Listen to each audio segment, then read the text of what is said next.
Bom dia, Tião Prado. Bom dia para você que acompanha a TV Web Ponta Porã Informa, também a Cerro Corá FM 91.5, programa FM Notícias a partir de 12h15, horário paraguaio de verão, 11h15, horário de Ponta Porã, horário do Mato Grosso do Sul. Vamos lá falar de esporte, falar de Copa São Paulo nesta sexta-feira, dia 17 de janeiro de 2020, segunda semana útil, né, do ano terminando hoje. Vamos lá?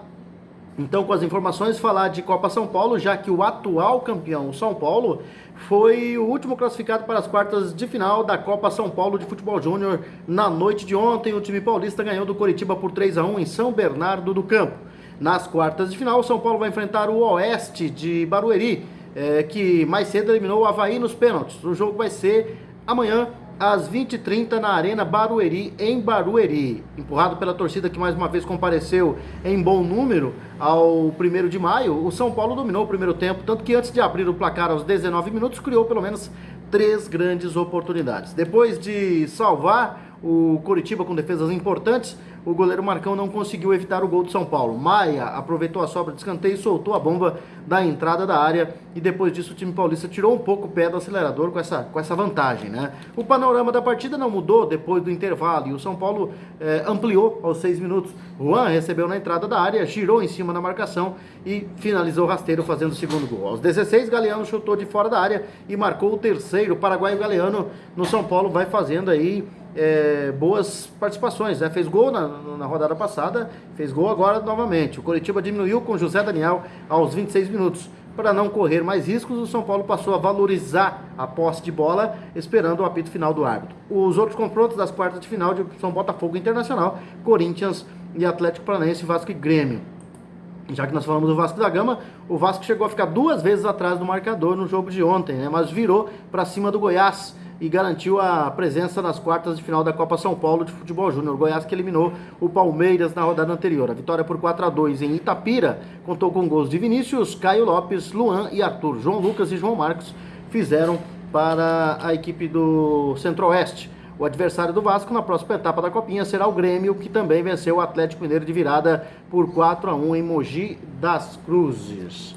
Vamos lá, então, ver como é que ficou a Copa São Paulo de Futebol Júnior. Próxima rodada é a rodada de quartas de final. Vamos ver na Arena da Fonte, que era a antiga Fonte Luminosa lá em Araraquara. O Botafogo de Ribeirão Preto vai enfrentar o Internacional. Jogo hoje às 18h15. Hoje também tem Corinthians e Atlético Paranaense, jogo marcado para as 20h30 no estádio Lanchão, lá no estádio Lancha Filho, né, em Franca.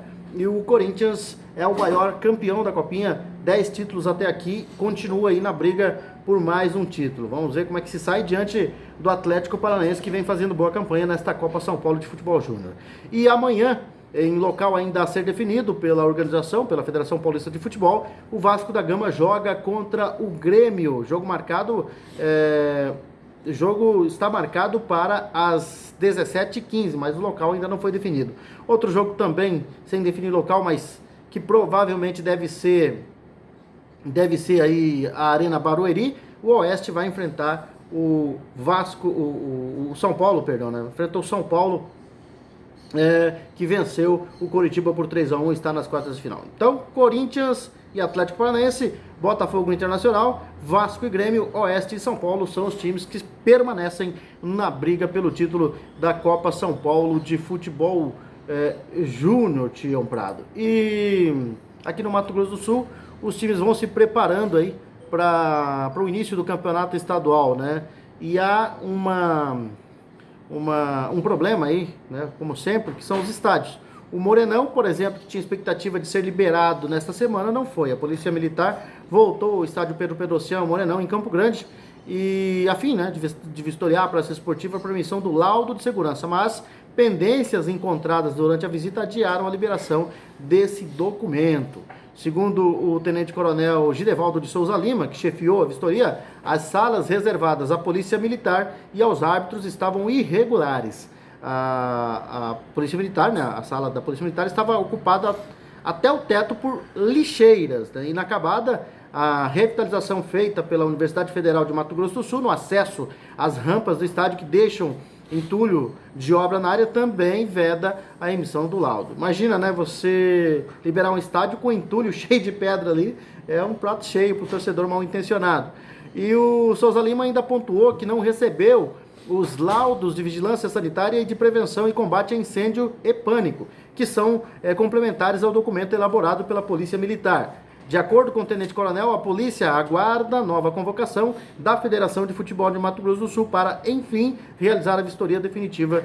E a visita pode ser marcada, tinha que ser marcada para essa semana, mas deve ficar para a semana que vem.